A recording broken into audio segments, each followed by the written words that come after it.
Good morning. Full crew today. Today is day 53.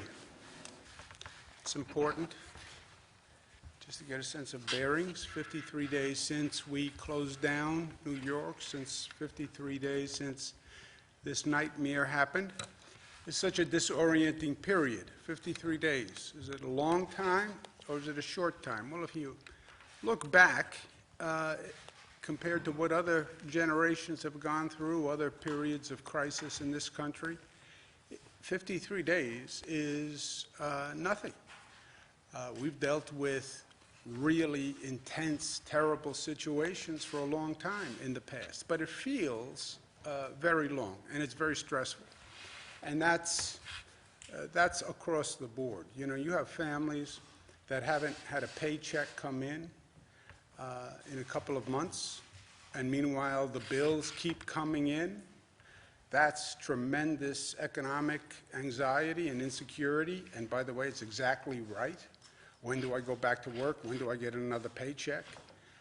And that's a pressure that people feel in the household.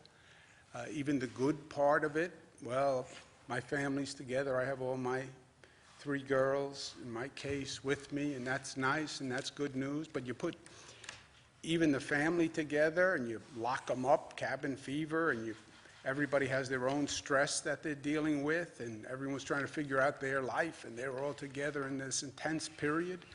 Even that is stressful. I feel it in my own household.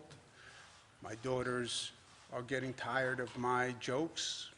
Believe it or not, how that can happen, I have no idea, but somehow they manage to do that. We even have trouble now picking a movie at night, because the rule is if you pick a bad movie, then you are on movie probation. You don't get to pick the next movie. Everybody is on movie probation in my house now, so that's a problem. Even the dog, Captain, is out of sorts and relating to stress. Maybe there's too many people in the house and he's having trouble adjusting. Captain doesn't like the boyfriend. I said I like the boyfriend, so it's nothing that I said, but all sorts of tension that people are living with. Real tension, and then just the day-to-day stress. So yes, it's a terrible period of time. I get it. But we have to deal with it. And when you look at the reality of the situation, we are actually in a much better place. We're not home yet, but we're in a better place. The really bad news would have been if we concluded that we couldn't control the spread of the virus. That was a possibility. You looked at all those initial projections. How do you know that we could control the spread? We could have done all those close-down measures, and it didn't work. And the spread continued. That would have been bad news. So relatively, we're in a relatively good place. In downstate New York, the curve is on the descent. The question is now, how long is that descent? Is it a sudden drop-off? Is it 1 week, 2 weeks, 3 weeks, 6 weeks? We don't know. But better to be going down than to be going up, right? Let's keep that in mind. And we are going down. How fast? We'll find out. But we're in a better place. Hospitalization numbers are coming down. Intubations are coming down. Number of new people going into the hospital every day is still troublingly high, but better than it was, but still problematic. Number of lives lost is still breathtakingly painful, and the worst news that I have to deliver every day, and the worst news that I've ever had to deal with as governor of New York. But at least it's not going up anymore, and it seems to be on a gentle decline. But make no mistake, this is a profound moment in history. Our actions are going to shape our future, and you're not going to have to wait for a 10-year analysis a retrospective to find out how our actions affected our future. What we do today, you will see the results in 3, 4, or 5 days, okay? You tell me what the people of this state and this country do today, you will see the results in the number of hospitalizations in just a few days. We get reckless today.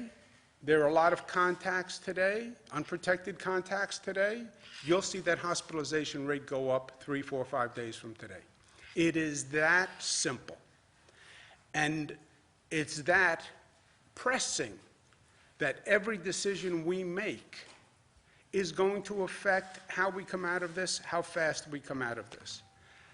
So in this moment, more than any other, truth, not what you would like to see, what you hope to see, not emotions, truth and facts. Truth and facts. That's how we operate here in the state of New York. Truth and facts. Give me the truth and give me the facts. And that has to guide our actions, period. We had a productive meeting at the White House yesterday, productive visit, sort of everybody says productive visit. Very few people come out and say unproductive visit, right? What does that mean, productive visit? To me, a productive visit means we spoke truth, we spoke facts, we made decisions, and we have a plan going forward. And that was accomplished yesterday. And I feel good about it personally, because it's what should have happened, right? The big issues on the table. In the political process, well, he said this, she said this, and you get into a he said, she said, or you get into a blame game, finger pointing.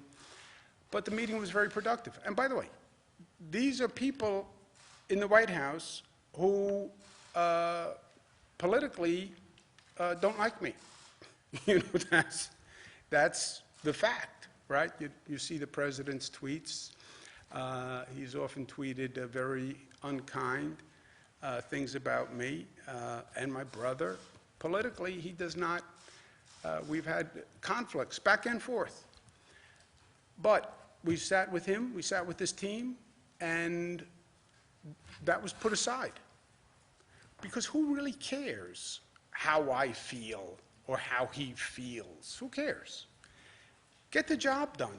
I don't care if you like him or he likes you. It's you know, we're not setting up a possible marriage here. Just do the job, right? When you're at war, you're in a foxhole. Nobody says, well, do you like the person you're in the foxhole with? Who cares? You protect the other person in the foxhole, then you get out of the foxhole and you take the hill, charge up the hill. And that's how we should be operating now. I don't care what your politics are. I don't care what you think about my politics. It doesn't matter. We both have a job to do. Let's do the job. And that was the spirit of the meeting yesterday. And it was very productive on what were very contentious, unclear issues. So it was very good. The main issue was testing, which I'll talk more about in a second. But we also talked about state funding. All the governors are united, Democrat and Republican, National Governors Association. Every governor is saying the same thing. We have to have state funding. The states are all basically in a deficit situation, and we need funding from Washington. They've passed bills that help a lot of Americans. That's great. Help small businesses. That's great. But you have to help state governments, because state governments fund people that the federal government can't fund. You know, state and local governments, we're funding police, we're funding fire, we're funding teachers, we're funding schools. You can't just ignore them. And when you don't fund the states, then you're saying to the states, well, you have to fund them, and the states have already said in one united choir, we can't. We can't. So we talked to the president about that. The president gets it. The president says he's going to work very hard in the next piece of legislation. But you know, I've been in Washington. I was there for 8 years. The Congress has to insist that this is in the legislation. And yes, they passed funding for small business and funding for testing, and that's good. That is a good thing. It's not a bad thing. But it's not enough either. And they don't come back every day the Congress. It's hard to get them to come back. And this was not the time for baby steps. This is when you should be taking bold action, right? The action is proportionate to the issue. And you haven't had a problem that is any bigger than this that any of those senators or Congress people have ever dealt with. Well, then your action should be proportionate and responsive to the problem. And it wasn't. The president also agreed, which is a big deal for New York, to waive what's called the state match for FEMA. Normally, a state has to pay 25% of the FEMA cost. That would be a cruel irony for New York and adding insult to injury. New York had the highest number of coronavirus cases in the country. Therefore, our cost of FEMA was the highest cost in the nation, and therefore, New York should pay the highest amount. How ironically cruel would that be? You're going to penalize us for having the highest number of coronavirus cases in the country. And at the same time that Congress passed a piece of legislation not even funding the states. So the president agreed to waive that, and that is a very big deal. That's hundreds of millions of dollars to the state of New York. But the big issue was testing. And we've been talking about testing, tracing, and then isolating. And that is going to be the key going forward. That's how you are educated and have some data points as you're working your way through this reopening calibration, right? How does it work? You test the person. If the person winds up positive, you then trace that person's contacts, contact tracing. You have to start with a large number of tests. And we set as a goal yesterday to double the number of state tests, to go from 20,000 on average to 40,000. That is just about the maximum capacity for all of the laboratory machines in the state. Okay, we have private labs, about 300 of them, that we regulate. They have purchased machines over time. These are very expensive machines. If you took every machine we had and they had all the supplies they needed from the national manufacturers, and you ran that machine 7 days a week, 24 hours a day, how many tests could you do? About 40,000. So that's, if you put your foot to the floor, you brought the engine up to maximum RPM, up to the red line, you brought it up to 6,000, assuming the red line was 6,000, and you held it there 7 days, 24 hours a day, at red line, how many tests could you do? 40,000. Now, there's a lot of buts and ifs in there. But the machine has to stay together for 7 days, 24 hours a day. You have to have enough people feeding the machine, but that is our maximum potential. So where did we set the goal? At our maximum potential. Why? Because we need to. Well, it's unrealistic. It might be a little unrealistic, but I'd rather set the bar high and try to get there, and then whatever we get is what we get. But once you do all those tests, every positive you have to go back and trace. And the tracing is a very big, big deal. Once you trace and you find more positives, then you isolate the positives. They're under quarantine, they can't go out, they can't infect anybody else. This entire operation has never been done before. So it's intimidating. You've never heard the words testing, tracing, isolate before. No one has. We've just never done this. There were a few textbooks that spoke about it, but we've never done it. And we've never done it anywhere near this scale. So it is an intimidating exercise. But I say, so what? Who cares that you've never done it? That's really irrelevant. It's what we have to do now. So figure out how to do it. Well, we have to put together a tracing army. Yes. Okay, we put together armies before. Never a tracing army. But we can put together people, we can organize, we can train, and we can do it. And yes, It's a big deal, but it's what we have to do, and it's what we will do. We want to operate on a tri-state basis. I've spoken to Governor Murphy in New Jersey, who's doing a great job, and Governor Lamont in Connecticut is doing a great job, and who have been very great neighbors to New York. It's best to do this tracing on a tri-state area. Why? Because that's how our society works. The virus doesn't stop at jurisdictional boundaries. Whoop, I'm at the town of Brookhaven, I stop here. No, the virus doesn't say that. The virus just spreads. And you look at the spread pattern of the virus, it is in a metropolitan area. So we'll work together. This is going to be a massive undertaking. Good news is Mayor Michael Bloomberg has volunteered to help us develop and implement the tracing program. Mayor Bloomberg was mayor of New York City, as you know, 3 terms. As governor, I worked with Mayor Bloomberg. He has then developed an organization. He works with mayors all across the world, literally, in providing them guidance.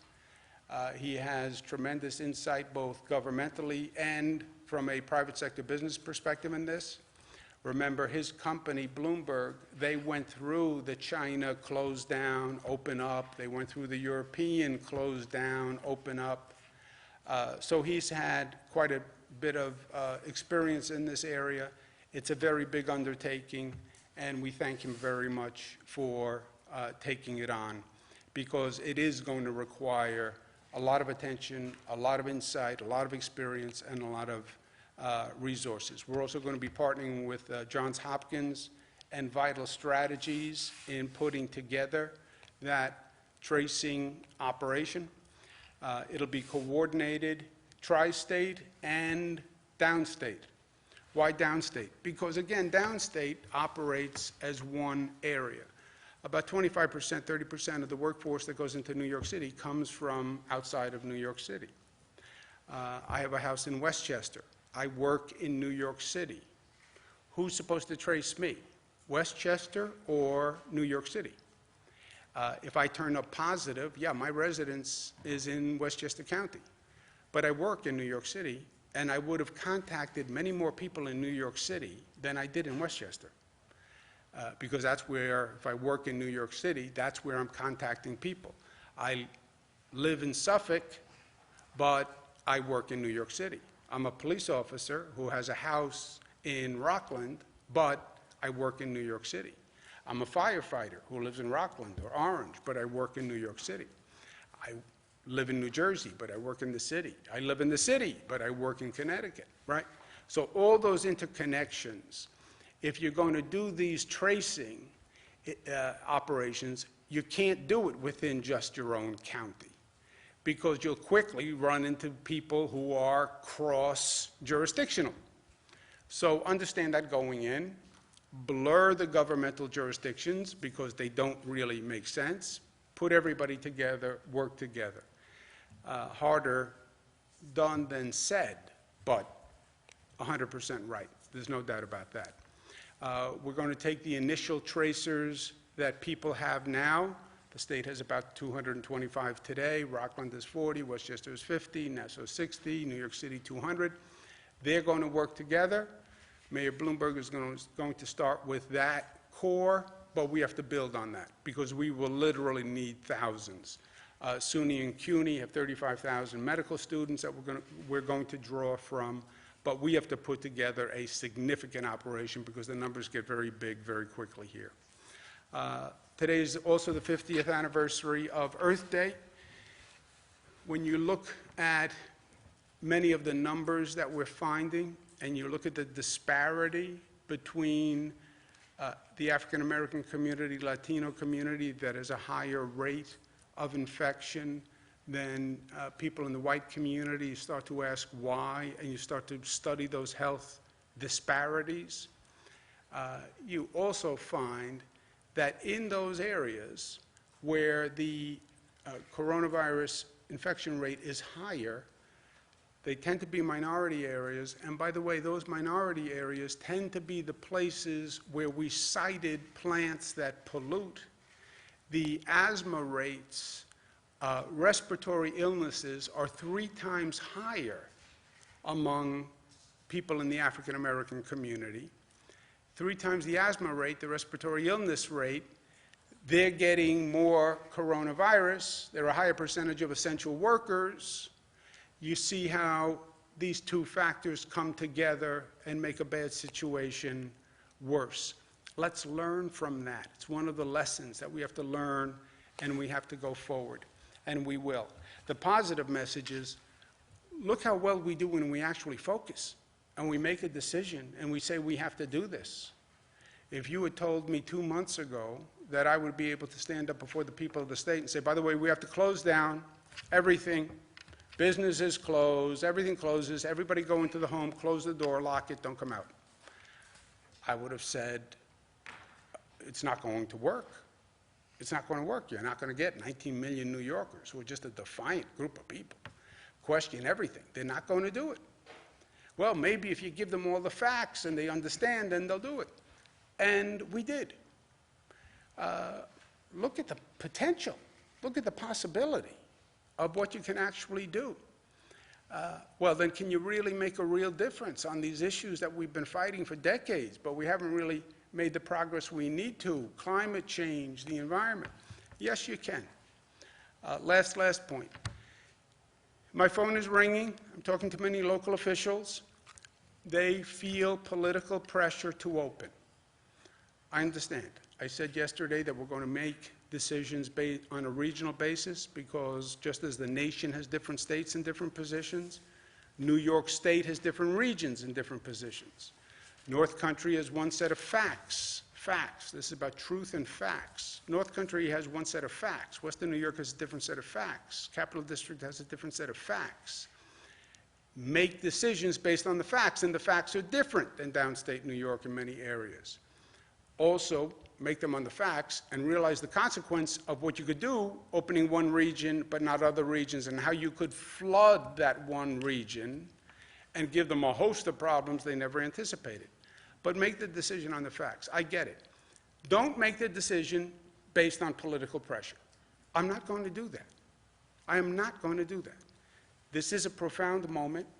We make a bad move, it's going to set us back. And I get the political pressure, and I get the political pressure that local officials are under. We can't make a bad decision. I get the pressure, but we can't make a bad decision. Frankly, this is no time to act stupidly, period. I don't know how else to say it. And I've said it innumerable times to local officials on the phone. I get the pressure, I get the politics. We can't make a bad decision, and we can't be stupid about it. This is not going to be over anytime soon. I know people want out. I get it. I know people want to get back to work. I know people need a paycheck. I know this is unsustainable. I also know more people will die if we are not smart. I know that. I have to do that count every day of the number of people who passed away. We're not going to have people lose their life because we acted imprudently. I'm not going to do that. I'm not going to do that. And I'm not going to allow the state to do it. And I'm not going to have the obituary of this period be, well, they felt political pressure, so they got nervous, and they acted imprudently. That's not who we are. I've said to them, look, if you look at any of the facts, the 1918 flu, they're talking about it now.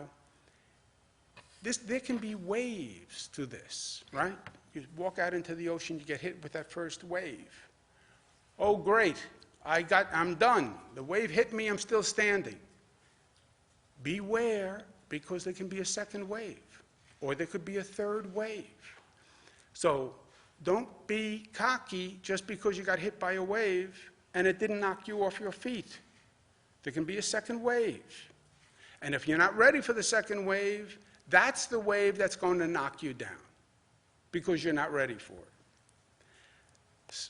So That's what I'm worried about. And also to the local officials and the local politicians.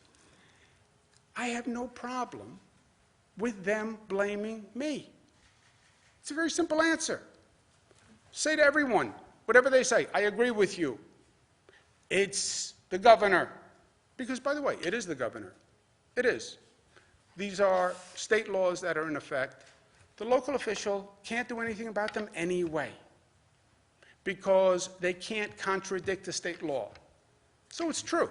So the local official can say, it's the governor, blame him. It's true. And it will stop us from doing something that's counterproductive. And it'll also stop us from getting into a dispute between me and the local government, where the net message will be to the people, there's disagreement or confusion among government. And this is not the time for confusion or disagreement among government.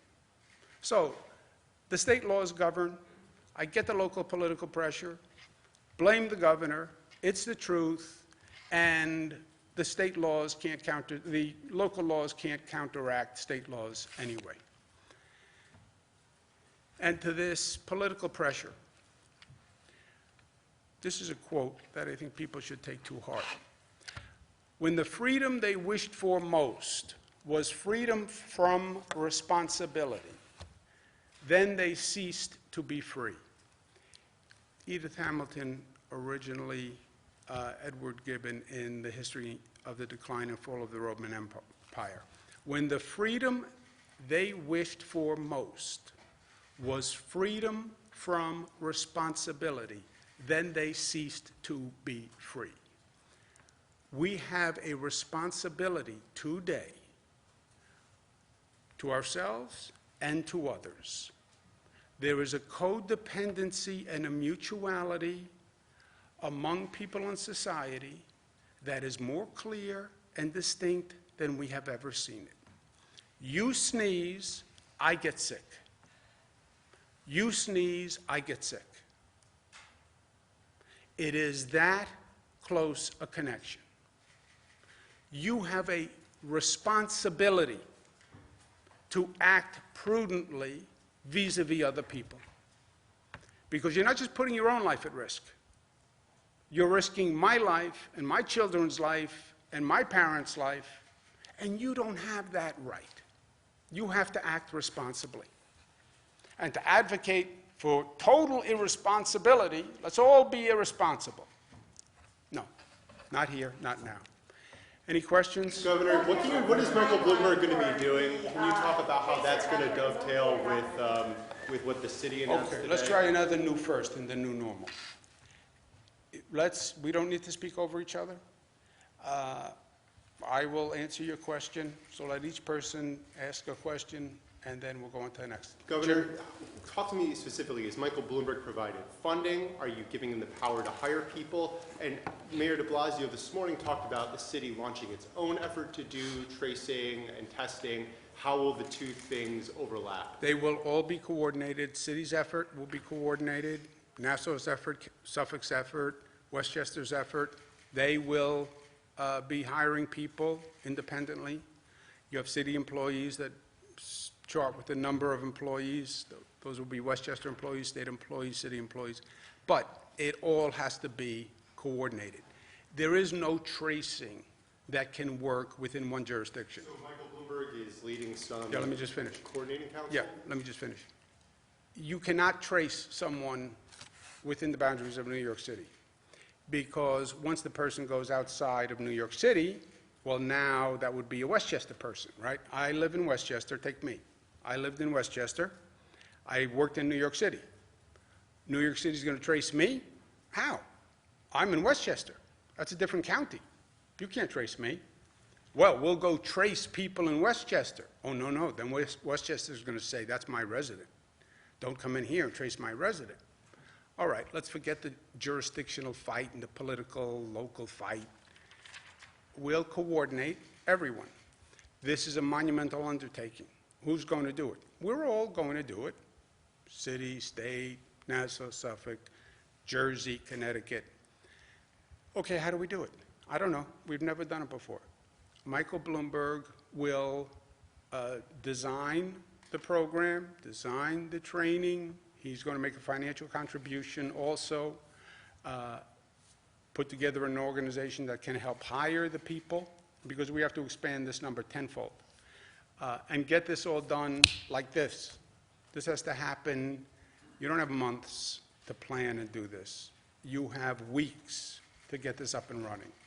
Super ambitious undertaking. And Mayor Bloomberg will help coordinate the entire effort. He'll be working with the state.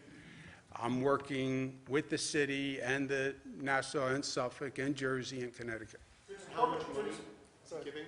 I don't know what the financial contribution is. Does anybody know? It's upwards of $10 million, but what Mayor Bloomberg is doing is through the program at Johns Hopkins, which he funds very heavily, their public health program, which is preeminent in the country. He's helping us to design the programmatic, operational, and technological components of our contact tracing program, and they, in partnership with us, are creating an online curriculum to train the tracers, to recruit them, to interview, to perform the background checks, and then we're going to coordinate all of the counties and also with New Jersey and Connecticut. The state already has 250,000 people infected. Are you planning on contact tracing that cohort as well, 250,000 people that have already been diagnosed? You will trace as many positives as you can. And as the testing number goes up, that number of possible people to be traced is going up. The implication of your question is right. Won't you be identifying more positive people than you could possibly ever trace? Yes, I believe that's true. I don't care how big an army you put together. You now have, let's say, take your number, 250,000 people tested positive. How do you start to trace 250,000 people? How many people do you need to trace 250,000 people? That's why it's an extraordinarily impossible task, and you do the best you can. Is that a good use of resources, considering, I mean, the state itself is strapped, I mean, $10 billion, $15 billion hole. 250,000 people, exponentially, just look around this room, there's 30 people in this room. If one of us were infected, the contact tracing on that, I mean, it spirals out of control almost immediately. Yeah, look, contact tracing, life is options. Going forward, how do you educate yourself on reopening? Well, we need data. Where does the data come from? The data comes from testing. Now, you have a hard database of hospitalizations. You can look at the hospitalizations, and they will tell you how many people got sick enough to go into the hospital. That's all it tells you. You don't know how many people were infected. You don't know what is happening on the infection rate spread. All you know is the hospitalization rate. So testing will give you, first of all, more data on how fast the infection is spreading and how fast it's spreading where. You're going to get a very different number in New York City than you get in Buffalo, than you get in the North Country, than you get in Albany. Okay, that'll inform the regional reopenings. And then what you're trying to do, to the extent possible, the whole concept of testing, tracing, isolation, not just here, but every state is talking about this. To the extent you can, when you find a positive person, trace it back and isolate. Well, if you wind up with a population, let's say we wind up with a 10% infection rate in the state or in the city, that's, 1 million people in New York City infected. How could you possibly trace 1 million people? You can't. You do the best you can. But for every person you isolate, Jesse, that's one less person walking around infecting another 10 people. But isn't there an argument that it's endemic already, that, even if it is just 10%, some estimates have said it might be 50, it might be 60. Like, how much money could this possibly cost, and where is that money going to come from? Well, if it was 50, 60%, you'd be at a different point. If you were at 50, 60, then you would be arguing what they call herd immunity. That would be, don't do any of this. That's sort of Sweden and like Brazil. Just let it go, and whoever gets infected, whoever dies, dies, and at one point, everybody, a critical mass of the population is infected, and then whatever happens, happens. It's not going to be 50, 60, and that that strategy some countries have adopted. A lot of people die with that strategy, which is a downside. But it's not going to be 50-60. My guess is it's going to be 10% about now in the high infection areas. It's a guess, but I would guess 10% downstate, single digits upstate. Governor, you never really get a better understanding of this virus than when you have a parent in the throes of the virus. And I wanted to know what you were doing in terms of convalescent serum. Maybe Dr. Zucker is better to answer this. And monoclonal IL-6, is that something that the state is using? You're right. Dr. Zucker is in a better position to answer. So on the question about the sera, we are working on this. There have been patients who have received this from within some of our hospital systems. The data, we're still waiting to hear about the clinical results from that. So that's moving forward. The more people that we have that end up positive and recover, the more sera will be available and the more information we'll have on that part.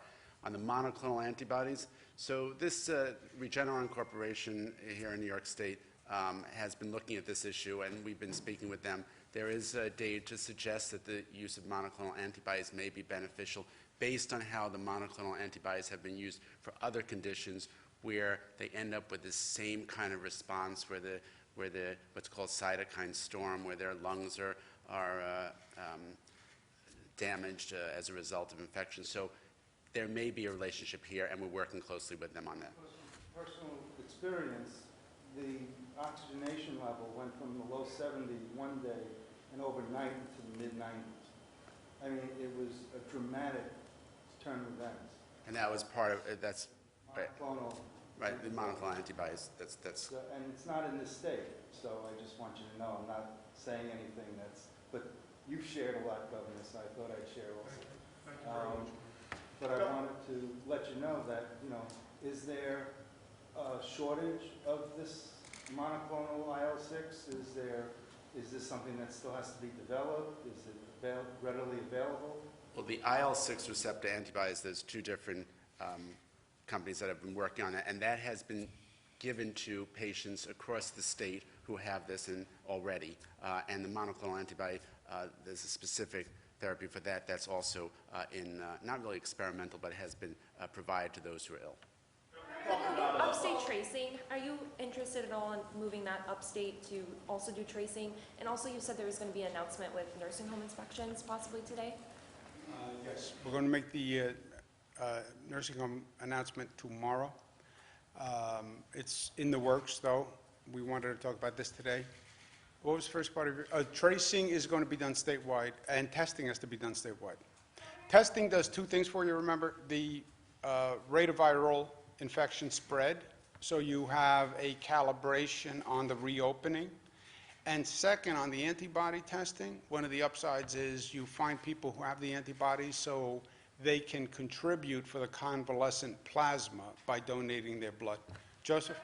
I know you talked a lot about reopening businesses upstate, but how about opening schools? It seems like in recent days you suggested that that's becoming increasingly difficult. Is it unlikely that schools will open before fall?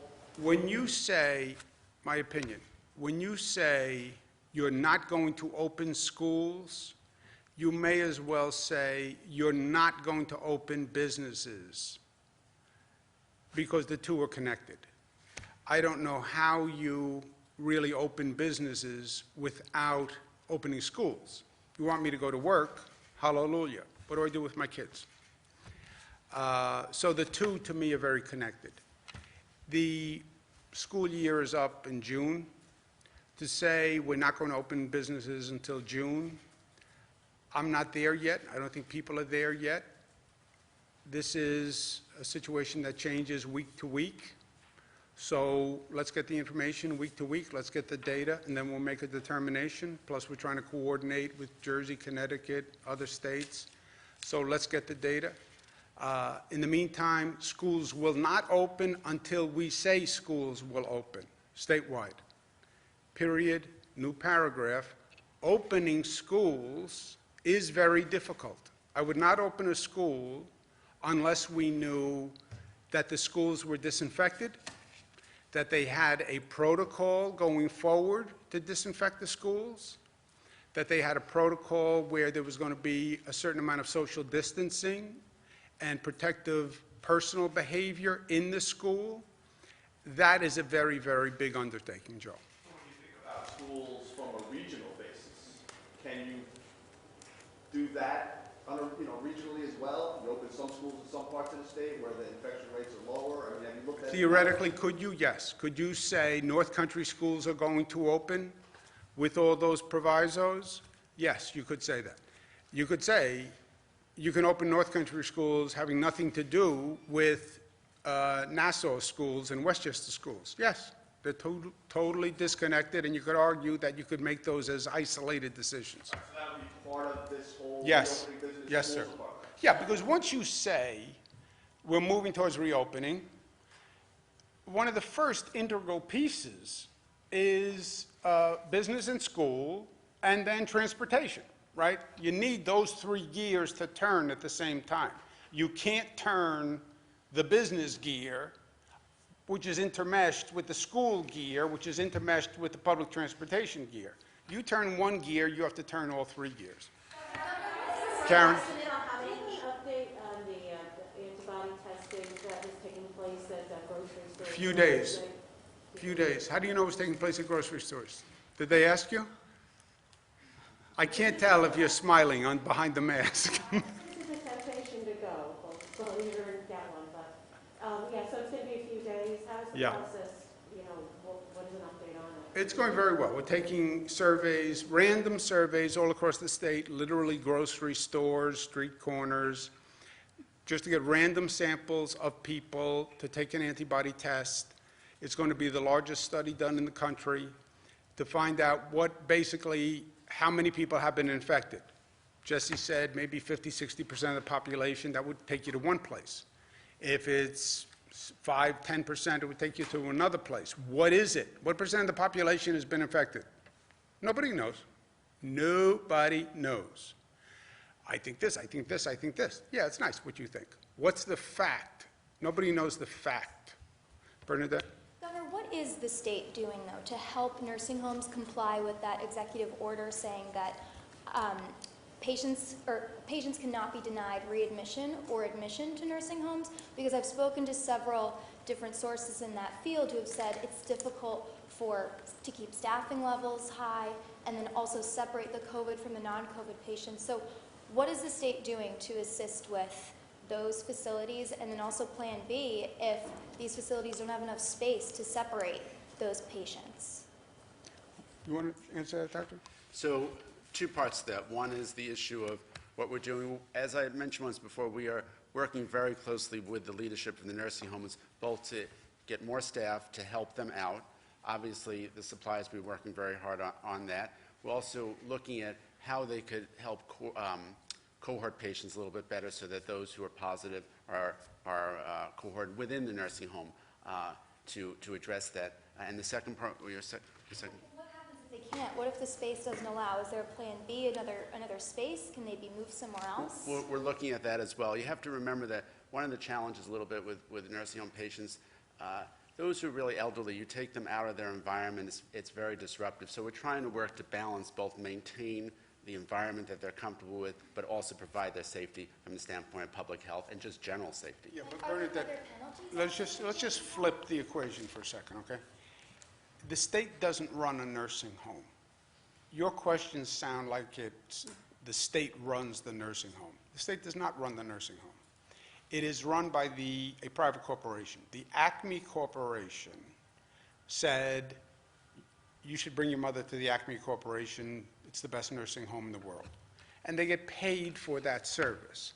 The state regulates the nursing home, but it's a private corporation, sometimes it's not for profit, but basically the same thing, that gets paid for their service. And they're supposed to provide that service.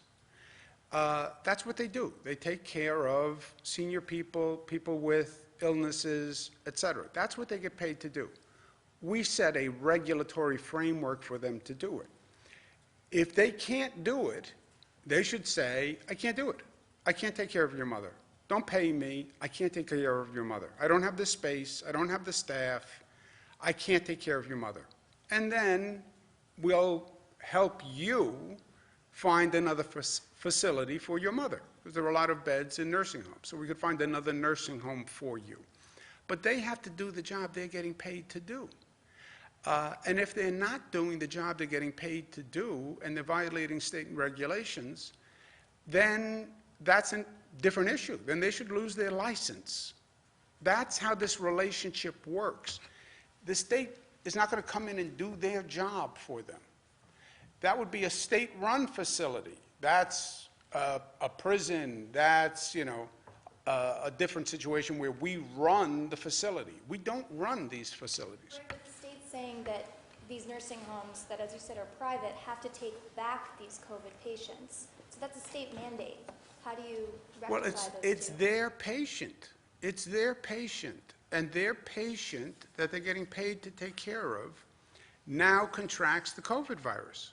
Okay, now you have to take care of that patient who you're getting paid to take care of with the COVID virus. And what if they can't? Are they, then If will you be, can't- wouldn't they be non-compliant with Well, yeah, if you state can't, if you're regulations? saying, I can't take care of my patients, then fine. Then tell us you can't take care of the patients, and we'll make other accommodations. What's the penalty for that if they can't comply? Well, if you can't run your business, you can't run your business. Penalty is your own. It's, you're out of business. But if people are dying because, again, the facility, it seems like a revolving door. If you are not providing adequate care for your patients, then you're violating your license. What about providing hotel rooms? The city has put. Yeah, look, if they homeless- say, any nursing home that calls up and says, I can't do this, we'll make other accommodations.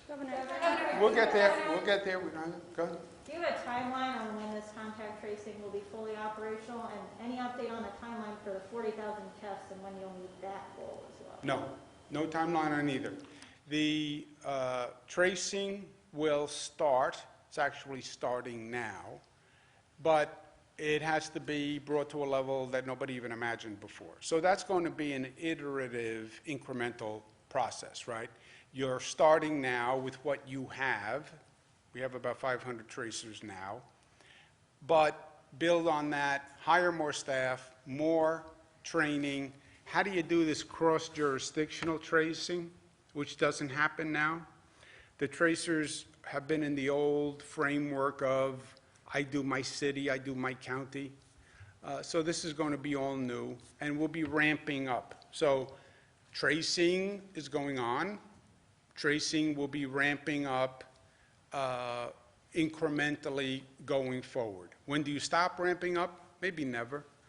On the 40,000 testing, same thing. Testing is going on now. We're doing more testing than any state in the United States, more testing per capita than any country on the globe. So we're doing a phenomenal amount of tests, and we've ramped up faster than anybody else. And we'll continue to ramp up. And do you have an estimate on cost? Let's just do everybody once. Go ahead. Thanks. I have a couple questions for you and one for Melissa. I don't know if you can hear, but there are protesters outside right now honking their horns and raising signs. We did speak to a few of them before we came in, and these are regular people who are not getting a paycheck. Some of them are not getting their unemployment check. And they're saying that they don't have time to wait for all of this testing, and they need to get back to work in order to feed their families. Their savings is running out. They don't have another week. They're not getting answers. So their point is the cure can't be worse than the illness itself. Yeah. What is your response to them? The illness is death. What is worse than death? Well, what if somebody commits suicide because they can't pay their bills? Yeah, but the illness is maybe my death as opposed to your death. You said, they said, the cure is worse than the illness. The illness is death. How can the cure be worse than the illness if the illness is potential death? But what if the economy failing Worse than death? equals death Very few- because no, of because mental but it illness, doesn't. the No, it people, doesn't. stuck at home. No, it doesn't. It doesn't equal death. Economic hardship, yes, very bad. not death. Emotional stress from being locked in a house, very bad, not death. Domestic violence on the increase, very bad, not death. And not death of someone else. See, that's what we have to factor into this equation. Yeah, it's your life, do whatever you want. But you're now responsible for my life. You have a responsibility to me. It's not just about you. You have a responsibility to me, right? We started here saying it's not about me, it's about we. Get your head around the we concept. So it's not all about you. It's about me too. It's about we. Also, I get the economic hardship. Everybody gets it. Everybody feels it. Federal government is sending out a check for individuals, $600, an additional $1,200. We are moving heaven and earth to get the unemployment payments going. So we get the economic anxiety. The question is, how do you respond to it? And do you respond to it in a way that jeopardizes public health and possibly causes more people to die? And think about it as if it was your family that might get infected, right? And that's what we're talking about. And when you think about it as your family, you have a different perspective. I'll tell you the truth. It's not an abstract argument. Well, they say, he says, she says. He says, she says. I know that's how it works. Well, the protesters say this. Governor says this. Protesters say this. Governor says this. Okay, think about it as your family might be in the mix. Because when I see 484 New Yorkers die, I feel that it's like people in my family. And nothing comes before the public health risk of somebody else's life. And that's where we are. But they're also saying, if you can't afford to pay me unemployment, or your system You is will not be set paid. up, You will be paid but unemployment they can't from the wait day. for they can't wait for the money. They're out of money. Yeah, we're talking about a couple of days lag on the unemployment insurance, and they will get the check from the date of unemployment. Does not cost them an extra penny. Now, they can say, unemployment insurance isn't enough. I get it. Even with the $600 check and the $1,200 check and the unemployment insurance benefit is not enough. I understand the economic hardship. We all feel it. The question is, what do you do about it? And do you put public health at risk? And do you drive up the number of deaths for it? Because you have no idea how to reopen now. So they're saying that, is there a fundamental right to work if the government can't get me the money when I need it? Is there a fundamental by the way, right you want to to go to work? Go take a job as an essential worker. Do it tomorrow. Right? You're working. I am. You're an essential worker. So go take a job as an essential worker. But the people aren't hiring because of the No, there are people pandemic. hiring. You can get a job as an essential worker. So now you can go to work and you can be an essential worker and you're not going to kill anyone. Rough estimate of how many people, how many of the 250,000 people have been traced? And is the 10 million going to be enough? How much can the state afford to put toward this, if anything? Will federal funding be needed? There's $1.3 billion available from the federal government for tracing. So is there a rough estimate on how many? $1.3 billion available from the federal government, which will help fund tracing for New York. Yes. And how many, is there a rough estimate of how many of the 250,000 people have been traced, that have tested positive, have been traced? No. Governor, you pointed out the nursing homes are private entities. We are hearing reports that many of the nursing home staff are not getting the proper PPE. And so the question is, who has the onus of providing the PPE? The ownership of the nursing facility. No. No, they're not a state-run entity. That's what I'm trying to say. I know there's a thought a nursing home is run by the state. It's a wrong thought. You know, facts. The private entity runs it. We regulate the private entity. If the private entity is not performing their duty as they should be, then the state takes action versus the private entity. You can lose your license. You'll be out of business. If you're not providing your staff with the right equipment, you're out of business. That we can do. See, for the state, the question should be, Assist them in getting more PPE? we have been helping them with more PPE, but again, it's not our job. The question would be, why don't we put that nursing home out of business? Which is a fair question to the state. And if we have a nursing home that is violating, and that's part of what we're going to talk about tomorrow, then they should lose their license. If they can't do their What about job. hospitals? You give PPE to hospitals. Yeah, let's do person. Should families feel safe, though, putting their sick loved ones into nursing homes? But also, what about the people whose family members are not sick? Like, what if my grandma's in a nursing home, she's healthy, but she's old, she might have a pre-existing condition, and the same facility that she's living in is now accepting COVID patients, and the facility doesn't have the capacity to separate the two? Yeah, What but happens look, under the Bernadette, state policy?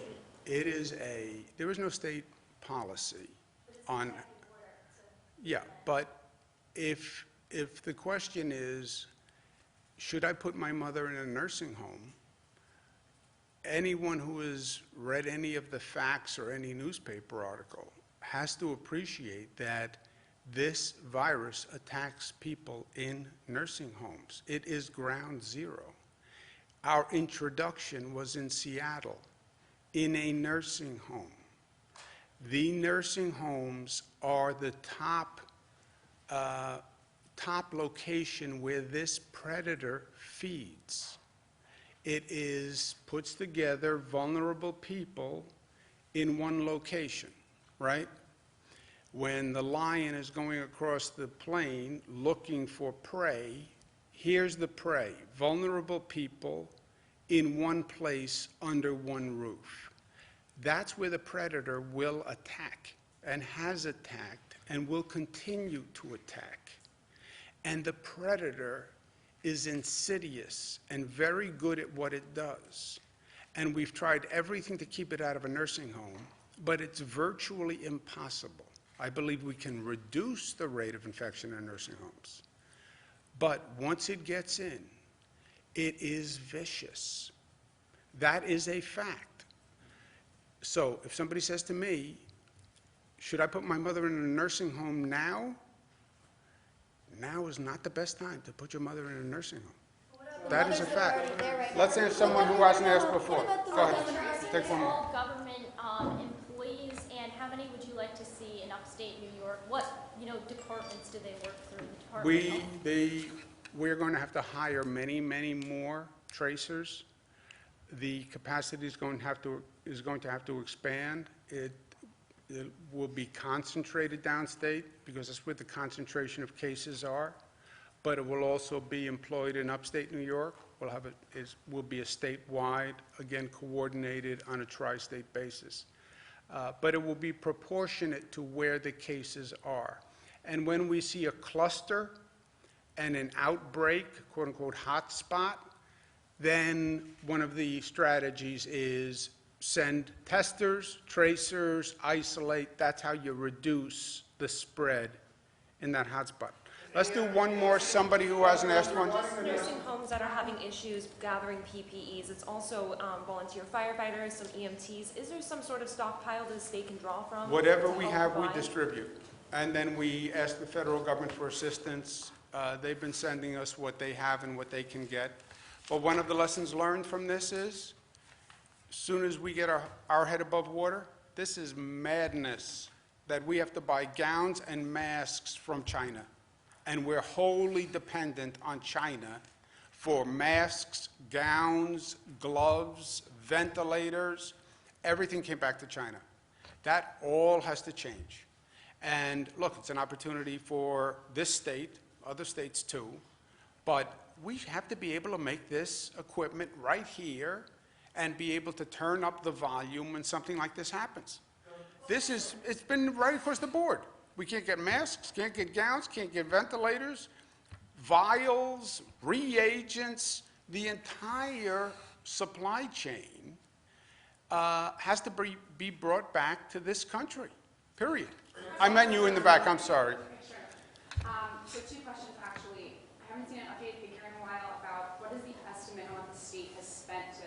combat COVID-19 to date?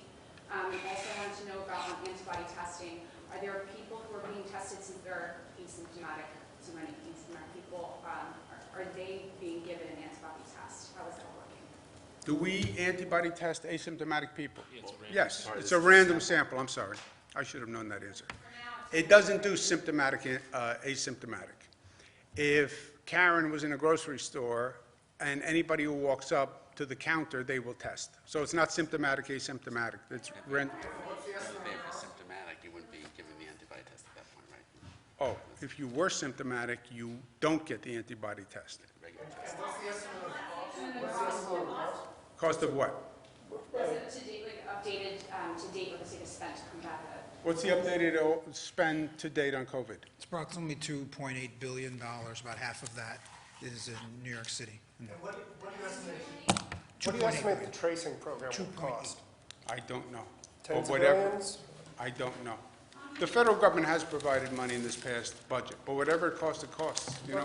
What's the value of a life, Jesse? Regarding nursing homes, it seems as though the wild card is the nurses, the staff, when they go out in the world and then they come back in. Can the regulation from the health department, can there be some regulation to ensure that the nursing homes are doing better in terms of whether taking a temperature or doing something with the staff to make sure that they don't bring this into the nursing home? We have done regulations on that, and we'll have more to say on that tomorrow. I don't want to give away tomorrow's news, because then you won't come. Thank you, guys. Should nursing homes be fined for not having adequate